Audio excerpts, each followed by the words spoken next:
on top of these systems, and it's your mentality, how you handle time.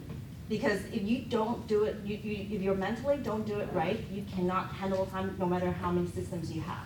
I think the first thing, most important, is like understanding your responsibility. And then second is to set your boundaries. Number three is that you need to find out what are the tools that you need. And then four is that the tools that you should really try, not necessarily you really need, but it's something that you should try out. And then I will talk about what is my best time management. So I had a business coach and he asked me that question. He said, you need to sit down, spend like 1 hour, 2 hours, sit down and think about what is your job description, write it down, and that's what you're gonna focus on, and everything else go to someone else. Set your boundaries with your client and yourself. What I do is that I set expectation and tell my clients ahead of time, I got a family too, and I do have to give my family some time. So for example, listing presentation. On my listing presentation, I'll tell them like how available I am. If you have questions, I will be able to answer. But from 5 to 9, that's my family time. I tell them upfront.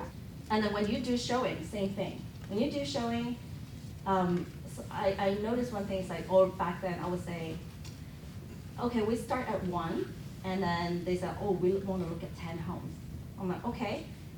I'm available from 1 to 3. If you want to look at 10 homes, I have to be done by 3.